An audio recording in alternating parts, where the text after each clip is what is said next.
News కు స్వాగతం. ముందుగా హెడ్లైన్స్. పౌరుల గౌరవం మరియు ఆత్మగౌరవాన్ని పెంపొందించే చట్టాలకు మనం సమాన ప్రాముఖ్యత ఇవ్వాలి. పీఎం మోదీ. ఏపీ కేబినెట్లో కీలక నిర్ణయాలు, వాటికి ఆమోదం. సీఎం చంద్రబాబు.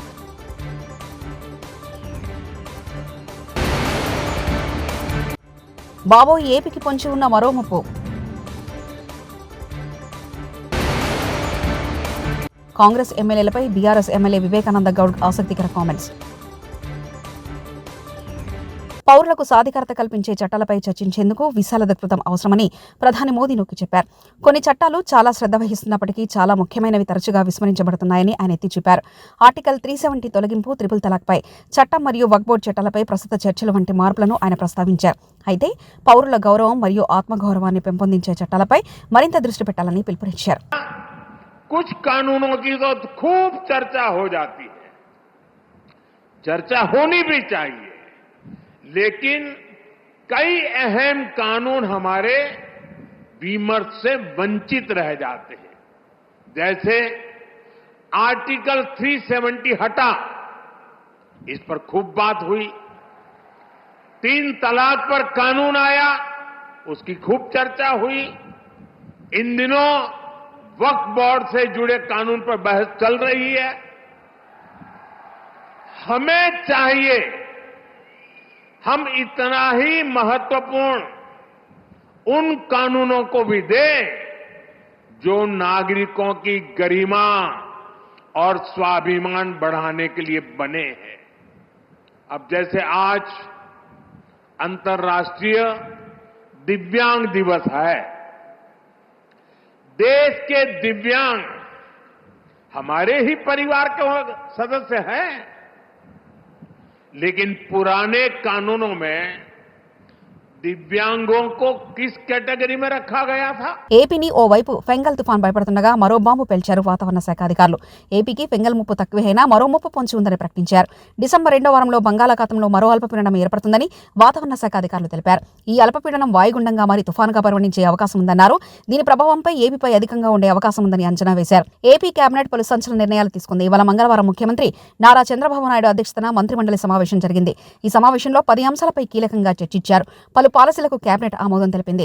3 గంటల పాటు ఈ సమావేశం జరిగింది. జల జీవన్ మిషన్ సక్రమ వినియోగంలో జాప్యంపై ముఖ్యమంత్రి చంద్రబాబు తీవ్ర అసంతృప్తి వ్యక్తం చేశారు. జల్ జీవన్ మిషన్ DPRలు స్థాయి దాటి ఎందుకు ముందుకెళ్లట్లేదని అధికారులను సీఎం చంద్రబాబు ప్రశ్నించారు. ప్రతి ఒక్కరికి త్రాగునీరు అందించే ప్రాజెక్టును రాష్ట్ర ప్రభుత్వం సద్వినియోగం చేసుకోవట్లేదని ఢిల్లీలోనూ చెప్తున్నారని ఉప ముఖ్యమంత్రి పవన్ కళ్యాణ్ తెలిపారు. బ్యూరోక్రసీ ఆలస్యం కావడం వల్లే మంచి పథకం సద్వినియోగం కావట్లేదని ముఖ్యమంత్రి అధికారులపై ఆగ్రహం వ్యక్తం చేశారు. మిషన్ మోడ్లో పనిచేస్తే జలజీవన్ అద్భుత ఫలితాలిస్తుందని మంత్రి నారా లోకేష్ వివరించారు. ఏటూరు నాగారంలో మావోయిస్టుల ఎన్కౌంటర్పై మాకు అనుమానాలున్నాయి. ఫేక్ ఎన్కౌంటర్లు ఎప్పటికైనా తప్పే. గతంలో కేసీఆర్ కూడా ఎన్కౌంటర్లకు ఒప్పుకోలేదు. మా ఆదివాసులను ఎక్కువగా చంపుతున్నారు. దీనిపై మాకు అనుమానాలున్నాయని, దానిపై కోర్టులో వేశామని ఆదివాసీ హక్కుల సంఘాలకు సంబంధించిన మిత్రులు మాకు రిప్రజెంటేషన్ ఇచ్చారు. ఎట్టి పరిస్థితుల్లో ఎన్కౌంటర్ ఫేక్ అయితే మాత్రం తప్పకుండా అధికారులపై చర్యలు తీసుకోవాలి. ఈ ప్రభుత్వం వచ్చిన తర్వాత ఇప్పటికీ 14 ఎన్కౌంటర్లు జరిగాయి. వాటిపై ఎవరికి అనుమానాలున్నా విచారణ చేయాల్సిన అవసరం ఉందంటూ బీఆర్ఎస్ ఎమ్మెల్యే జగదీష్ పరిస్థితుల్లో కూడా ఎన్కౌంటర్ అనేది జరగడానికి వీల్లేదు. చట్ట ప్రకారమే పోవాలి. వాళ్ళు ఎవరైనా సరే చట్ట వ్యతిరేకంగా పనిచేస్తున్నారు అని మీరు అనుకున్నప్పుడు చట్టం పరిధిలో మీకున్న అధికారాలను వినియోగించండి, వాళ్ళని కోర్టులో ప్రవేశపెట్టండి. ఆ తర్వాత విచారణ నిర్ణయిస్తే తప్ప ఎవరు ఒప్పు ఎవరు తప్పు అనేది, ఎన్కౌంటర్ అనేది ఏ పరిస్థితుల్లో మళ్ళీ జరగడానికి వీల్లేదు తెలంగాణలో అని చెప్పినారు. ఆ పద్ధతుల్లో 9 సంవత్సరాల్లో ఏ ఒక్క చోట కూడా అటువంటి సంఘటన జరగలేదు. మరి నిన్నటి ఎన్కౌంటర్ కూడా మాకు వస్తున్న సమాచారం ప్రకారం దానిపైన రకరకాల అనుమానాలు వస్తున్నాయి. ఆదివాసీ హక్కుల సంఘాలకు సంబంధించిన మిత్రులు కూడా వచ్చి మా దగ్గర రిప్రజెంటేషన్ ఇచ్చినారు. ఎక్కువగా మా ఆదివాసీలను అణచేస్తున్నారు, ఈ పేరు మీద చంపేస్తున్నారు, దీనిపైన కూడా మాకు అనుమానాలు ఉన్నాయని చెప్పి వారు ఏదో మేము కోర్టులో వేసినామన్న మాట కూడా చెప్పినారు. ఎట్టి పరిస్థితులలో ఎన్కౌంటర్లు ఫేక్ అయితే తప్పకుండా అధికారులపైన చర్యలు తీసుకోవాల్సిన అవసరం ఉంటుంది. అవి ఏ కేసులైనా సరే తప్పుడు కేసులు పెట్టినట్టుగా ప్రభుత్వం నుంచి, ప్రభుత్వం అధికారంలో ఉన్న పార్టీ నుంచి వచ్చిన ఒత్తిళ్లతోనే లొంగి తప్పుడు కేసులు పెట్టినా, ఇటువంటివి చేసిన సంబంధిత అధికారులపైన చర్యలు ఉంటాయి. మేము ఫేక్ ఎన్కౌంటర్లు తప్పకుండా ఖండిస్తాం, అందులో సందేహం ఏం లేదు. నిన్నటి ఎన్కౌంటర్తో పాటు ఇప్పుడు ఈ రాష్ట్రంలో ఈ ప్రభుత్వం వచ్చిన తర్వాత ఇప్పటికి 14 మంది పైన చనిపోయినట్టున్నారు ఎన్కౌంటర్లలో. తప్పకుండా అన్నిటిపైన కూడా ఎవరు అనుమానాలు వ్యక్తీకరించినా, వాళ్ళ కుటుంబ సభ్యుల అనుమానాలు వ్యక్తీకరించినా విచారణ చేయాల్సిన అవసరం అయితే ఉంటుంది. పోలీసులు కూడా జాగ్రత్త తీసుకోవాలని చెప్పి కూడా మేము ఈ సందర్భంగా తెలియజేస్తా ఉన్నాం. రాష్ట్రంలోని రైతాంగాన్ని సీఎం చంద్రబాబు ప్రభుత్వం గాలికి వదిలేశారని ధ్వజమెత్తారు మాజీ మంత్రి కారుమూర్తి నాగేశ్వరరావు. రైతులకు గిట్టుబాటు ధర ఎలా కల్పించాలనే దాన్ని మర్చిపోయారని మండిపడ్డారు. రైతులకు ఇస్తామన్న 20,000 ఇవ్వలేదని విమర్శలు గుప్పించారు. ఈ మేరకు విశాఖపట్నంలోని మంగళవారం కారుమూర్తి మాట్లాడుతూ కూటమి పాలనలో దళారీ వ్యవస్థ పెరిగిపోతుందని దుయ్యబట్టారు. కూటమి సర్కార్లో దళారీ రొక్కం రైతులకు దుఃఖం మిగిలిందని అన్నారు. ఇవాళ మీరైనా నేనైనా భోజనం చేసాకే బయటకు వస్తాం. ఇప్పుడు టిఫిన్ చేసాం, మళ్ళీ ఇప్పుడు వెళ్ళి భోజనం చేస్తాం. వాళ్లే కనుక కారిని పాడేస్తే ఏంటి మన పరిస్థితి? ఏం తిని బతకాలి? ముఖ్యమంత్రి అయినా ప్రధానమంత్రి అయినా ఎవరైనా సరే రైతు పండించిన పంట తిన్నాకే మనం ఎన్ని మాటలైనా మాట్లాడతాం. అటువంటి రైతుని నడ్డి విరిసే కార్యక్రమం ఈ ప్రభుత్వం చేస్తుందని చెప్పి సందర్భంగా తెలియజేస్తా ఉన్నాను. ఇవాళ రైతుకి లాస్ట్ టైం జగన్మోహన్ రెడ్డి గారు నెల్లాళ్ల ముందే అప్రమత్తం చేసి ఇవాళ ఏ గ్రామం చూసినా ఆర్బీకే సెంటర్లు పెట్టారు. ఆర్బీకే ద్వారా అధికారులనే పంపించి శాంపిల్స్ తీసుకుని మాయిచ్చూరు చూసి మినీ మిల్లింగ్ మిషన్లు పెట్టి ఆ మిషన్ల ద్వారా తేమ శాతం చూపించి రైతు నష్టపోకుండా ఒక జీపీఏ ట్రాక్ని ఏర్పాటు చేసి ఆ ధాన్యాన్ని లారీ ఎక్కడికి వెళ్తుంది, మరి అలాగే ఎంఆర్ఓ లాంటి అధికారిని ఒక్కో మిల్లికాడ కస్టోడియింగ్ ఆఫీసర్గా పెట్టి చాలా పెద్ద ఎత్తున చర్యలు తీసుకుని రైతుకి కష్టం లేకుండా డైరెక్ట్ రైతు అకౌంట్లో డబ్బు పడేటట్టు మద్దతు ధర జరిగితే ఈ రోజున ప్రభుత్వం ఏ మాత్రం కూడా పట్టించుకోకుండా గాలి వదిలేసి పూర్తిగా రైతాంగాన్ని నిర్లక్ష్యం చేసిన ప్రభుత్వం ఈ కూటమి ప్రభుత్వం అని చెప్పి సందర్భంగా తెలియజేస్తున్నాను. కాంగ్రెస్ ఎమ్మెల్యేలను ఉద్దేశించి బీఆర్ఎస్ ఎమ్మెల్యే వివేకానంద గౌడ్ ఆసక్తికరమైన వ్యాఖ్యలు చేశారు. మంగళవారం మీడియాతో మాట్లాడుతూ పెద్దసార్తో కేసీఆర్ 5 కాంగ్రెస్ ఎమ్మెల్యేలు టచ్లో ఉన్నారు. సీఎం రేవంత్ రెడ్డి పర్యటనకు దూరంగా ఉంటున్న కాంగ్రెస్ ఎమ్మెల్యేలు బీఆర్ఎస్తో టచ్లో ఉన్నారు. కేసీఆర్ ఓకే చెప్తే కాంగ్రెస్ ఎమ్మెల్యేలు గులాబీ కండువా కప్పుకుంటారంటూ కామెంట్స్ చేశారు. కొత్త పీసీసీ అధ్యక్షుడు మహేష్ కుమార్ గౌడ్ తన ఉనికి కోసం ఏదో మాట్లాడుతున్నారని మండిపడ్డారు. పీసీసీ అధ్యక్షుడు చెప్పినట్లు తాను కాంగ్రెస్తో టచ్లో లేమని తెలిపారు. వారికి దళితులకి మరి ఎన్నో మంచి పథకాలు ప్రవేశపెట్టి చేతివృత్తులపై ఆధారపడ్డ వారిని అందరూ ప్రోత్సహించి వారి కడుపు నిండా తిండి, చేతి నిండా పని, కంటి నిండా నిద్ర ఉండే విధంగా కేసీఆర్ గారు ప్రవేశపెట్టిన పథకాలు వారికి అద్భుతాలు సృష్టించి వారికి ఎన్నో జీవితాల్లో వెలుగులు నింపినటువంటి మరి సందర్భం కేసీఆర్ గారి నాయకత్వంలో తెలంగాణ రాష్ట్రంలో ఉండే. ఈరోజు సంవత్సరం కావస్తోంది రేవంత్ రెడ్డి గారి ప్రభుత్వం ఏర్పాటై. ఈరోజు అక్కడ నాయి బ్రాహ్మణ సోదరులు ధర్నా చేస్తూ ఉన్నారు. చేతివృత్తులపై ఆధారపడినటువంటి నాయ బ్రాహ్మణ సోదరులకి ఉచితంగా మరి కరెంట్ సరఫరా చేస్తే, వారికి విద్యుత్ సరఫరా చేస్తే, పవర్ సప్లై చేస్తే మరి వారికి ఆ ఒక్క పథకాన్ని నిలిపివేసి వారిని నిరుత్సాహపడే విధంగా వారి వృత్తిపైన ఆధారపడ్డటువంటి నాయ బ్రాహ్మణ సోదరుని రోడ్డు పైన పడేసే విధంగా చేసేటువంటి చర్యల వల్ల వాళ్ళు రోడ్డు పైనకు వచ్చి ఈరోజు ధర్నాలు చేసేటువంటి పరిస్థితి ఈ యొక్క కాంగ్రెస్ ప్రభుత్వం, రేవంత్ రెడ్డి గారి ప్రభుత్వం చేస్తుందని చెప్పడానికి మరి నేను ఎలాంటి అనుమానం లేకుండా ఆధారాలతో పాటు కూడా చెప్తా ఉన్నాను. అంతేకాకుండా ముఖ్యంగా మత్స్య పారిశ్రామిక సహకార సంఘాలపైన ఆధారపడినటువంటి కుటుంబాలు ఈ తెలంగాణ రాష్ట్రంలో ఈ మత్స్య పారిశ్రామిక సహకార సంఘం పైన ఆధారపడే కుటుంబాలు దాదాపు 4 లక్షల కుటుంబాలు మరి యొక్క ఈ మత్స్య సంపద పైన. కాంగ్రెస్ ఏడాది పాలనకు 100కు 60 మార్కులు ఇచ్చిన పొత్తులో సిపిఎం ఎమ్మెల్యే జాగ్రత్త పాలన చేయకుంటే ఫెయిల్ మార్కులు వస్తాయని కూనంనేని సాంబశివరావు అన్నారు. మార్కులతో ఫస్ట్ క్లాస్ మార్కులు ఇస్తున్నాం, 60 మార్కులతో డిస్టింక్షన్ కాదు. ఇంకా మీరు జాగ్రత్తలు పడితే 70 మార్కులకు వచ్చేట్టుకు వస్తుంది, లేదనుకుంటే ఇంకా కిందకి వెళ్ళిపోతారు. రోడ్ల పనుకు అనుమతి ఇస్తే సరే, లేదంటే చెట్లను మేమే నరికేస్తాం. ప్రజాస్వామ్యంలో కోర్టులు అనేది ప్రజా సమస్యల కోసం ఉండాలి. చెట్లు జంతువుల తర్వాత రావాలి. మనుషుల ప్రాణాలు తీసే కోర్టులు ఎవరికి అవసరం లేదు. చేవెలలో రోడ్డు ప్రమాదంలో చాలా మంది చనిపోతున్నారు. రోడ్డు ప్రమాదాలు జరుగుతున్నాయని అధికారులు ఎన్టీజీకి నివేదిక ఇవ్వండి. మనిషి ప్రాణాల కంటే చెట్లేమీ ముఖ్యం కాదు. మా బాధను అర్థం చేసుకొని ఎన్జీటీ వాళ్ళు రోడ్డు పనులకు అనుమతిస్తే సరే, లేదంటే చెట్లను మేమే నరికేస్తామంటూ బీఆర్ఎస్ నాయకుడు పట్లోల కార్తిరెడ్డి వ్యాఖ్యానించారు. చెట్లు జంతువుల కోసం ప్రాణాలు తీసే మంచి ప్రాణాలు తీసే కోర్టులు ఎవరికి కూడా అవసరం లేదనే విషయం కోర్టులకు మీ ద్వారా తెలియజేస్తారు.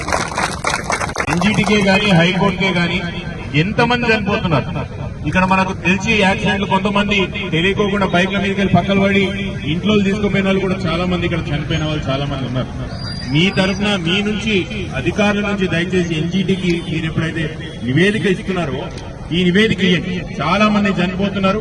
అక్కడ పరిస్థితి ఇంకో విధంగా ఉన్నది. చేవేళ్ల చుట్టుపక్కల గ్రామాలనే పరిస్థితి మీరు దయచేసి ఇచ్చే ప్రయత్నం చేయాలా. రెండో విషయం మా అందరి మధ్యలో ఉన్నారు. అందరు కూడా ఒకటే ఆలోచన చేస్తున్నాం. 13, 16 ఒకవేళ ఎన్జీటీ ఇట సంతోషం. ఒకవేళ ఎన్జీటీ ఇట మా బాధను అర్థం చేసుకుని రోడ్డు పనులు ఫుల్ స్కేల్లో అలౌ చేస్తేనే చాలా సంతోషం. లేకపోతే మాత్రం మనుషుల ప్రాణాల కన్నా చెట్లు ఎక్కువ కాదు. మా బాలరాజన్ అన్నట్టు ఏ గేట్ మీద ఆ ఊళ్ళో చెట్లని కూడా నరికేస్తామని చెప్తున్నారు. ఎన్ని గేట్లు అయినా కూడా తయారుంటారా? ఎన్ని గేట్లు అయినా కూడా తయారుంటాం మేము. ఇది మాత్రం ఫైనల్. ఏ గేట్ కాడ ఆ గేట్ కాడ 16 తారీఖున వాళ్ళు అలౌ చేయకపోతే మాత్రం మా ప్రాణాల కన్నా మించిన చెట్లు ఏమి కాదనే విషయం నేను చాలా స్పష్టంగా చెప్తున్నా. మీ ద్వారా తెలియజేస్తున్నా. దయచేసి 16 తారీఖు మీరు పర్మిషన్ ఇప్పించాలా. రోడ్ ఫుల్ స్కేల్ లో పని కావాలా. ఇప్పుడే రత్నమన్న చెప్పినట్టు దయచేసి కాంట్రాక్టర్ గారికి కూడా సీరియస్నెస్ వచ్చేటట్టు మీరు చెప్పాలా. ఆషామాషిగా పనులు మొదలు పెట్టే కాదు, ఫుల్ స్కేల్ లో పనులు మొదలు పెట్టాలా. పోలీస్ సోదరులు కూడా డేంజర్ ఎక్కడెక్కడైతే రోడ్ ఉన్నదో దాన్ని గుర్తించాలా. గుర్తించి అక్కడ స్పెషల్ గా మీరేమైనా సైన్స్ పెడతారా, అదనంగా మీరేమైనా పర్సనల్ గుర్తు పెడతారా అనేది అది మీ నిర్ణయం. కానీ దయచేసి కొత్త వాళ్ళు ఎవరైనా ఇక్కడికి వస్తున్నారు, ముఖ్యంగా ఎవరైతే ఈ లారీ వాళ్ళు ఉంటారో వాళ్ళ అసోసియేషన్ కూడా ఉంటుంది, వాళ్ళని దయచేసి మీటింగ్ పిలవండి. పిలిచి చెప్పు ఇక్కడ ఓవర్టేక్ చేయడానికి లేదు, ఒకటే స్పీడ్ లో నడపాలి. ఇగో ఈడికెళ్ళి ఇంటికి వచ్చేటప్పటికి ఇదే పద్ధతి అని దయచేసి పోలీస్ సోదరులు కూడా మీరు తెలియజేయాలని చెప్తున్నా. ఈ పైన ఏ కార్యక్రమం మీరు తీసుకున్నా కూడా మీతో పాటు కలవడానికి నేను సిద్ధంగా ఉన్నా. హన్మకొండ జిల్లాలోని మడికొండలో సోషల్ వెల్ఫేర్ అక్రమ గురుకుల పాఠశాలలో బీఆర్ఎస్ గురుకుల పాఠలో ఉద్రిక్తత. బీఆర్ఎస్ రాష్ట్ర నాయకులు ఏనుగుల రాకేష్ రెడ్డి, కార్పొరేటర్ రాధికారెడ్డి, రవి నాయకుల ఆధ్వర్యంలో గురుకుల పాఠ సందర్శన నిమిత్తం ఆశ్రమ పాఠశాలకు వెళ్లిన టీఆర్ఎస్ నాయకులను ఆశ్రమ పాఠశాలలోనికి రానికుండా అడ్డుకున్న పోలీసులు అనుమతి లేదంటూ వారితో పాటు 50 మంది కార్యకర్తలను బలవంతంగా అరెస్ట్ చేసి మడికొండ పోలీస్ స్టేషన్కు తరలింపు.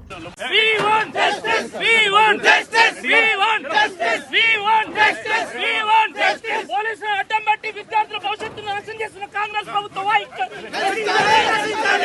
మరణానికి కారణమైన కాంగ్రెస్ ప్రభుత్వ వైఖరి, కాంగ్రెస్ ప్రభుత్వం ఉండి వైఖరి, కాంగ్రెస్ ప్రభుత్వం ఉండి వైఖరి, కాంగ్రెస్ ప్రభుత్వం ఉండి వైఖరి, కాంగ్రెస్ ప్రభుత్వం ఉండి వైఖరి. ఇదే మీ రాజ్యం, ఇదే మీ రాజ్యం, ఇదే మీ రాజ్యం, ఇదే మీ రాజ్యం, ఇదే మీ రాజ్యం, ఇదే మీ రాజ్యం, ఇదే మీ రాజ్యం, ఇదే మీ రాజ్యం, ఇదే మీ రాజ్యం, ఇదే మీ రాజ్యం, ఇదే మీ రాజ్యం, ఇదే మీ రాజ్యం. కాంగ్రెస్ కాంగ్రెస్ కాంగ్రెస్ చిన్నారుల ఆత్మహత్యలకు చాలా కాంగ్రెస్ పైడితల్లి ఆలయంలో చండీ హోమం. విజయనగరం డిసెంబర్ 3న ఉత్తరాంధ్ర ప్రజల ఆరాధ్య దైవం రైల్వే స్టేషన్ దరి శ్రీ పైడితల్లి అమ్మవారి ఆలయం వనంగుడిలో మంగళవారం అమ్మవారి తిరునక్షత్ర మూలా నక్షత్ర సందర్భంగా అమ్మవారికి ఉదయం అభిషేకాలు, పూలతో అలంకరణలు చేసి పూజలు నిర్వహించారు. దేవస్థాన ఆధ్వర్యంలో అమ్మవారి తిరునక్షత్ర సందర్భంగా దేవస్థాన ఈవో KAN ప్రసాద్ పర్యవేక్షణలో కళ్యాణార్థం చండీ హోమం పూర్ణాహుతి నిర్వహించారు. ఆలయ ఋత్వికులు వి నరసింహమూర్తి శర్మ, తాత రాజేష్ శర్మ, సాయి కిరణ్ శర్మలు నిర్వహించిన ఈ కార్యక్రమంలో పలువురు దంపతులు పాల్గొన్నారు.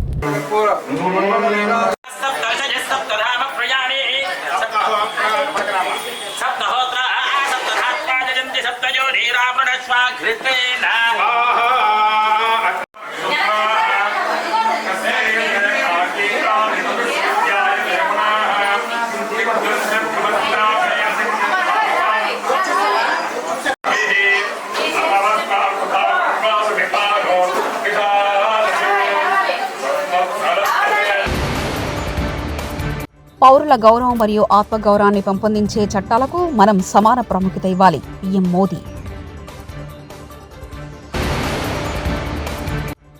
ఏపీ కేబినెట్లో కీలక నిర్ణయాలు, వాటికి ఆమోదం. CM Chandrababu.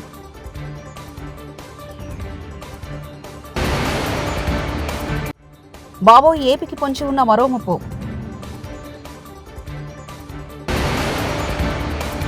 Congress ఎమ్మెల్యేలపై BRS MLA Vivekananda Goud ఆసక్తికర కామెంట్స్. ఇవి బులెటిన్ విశేషాలు.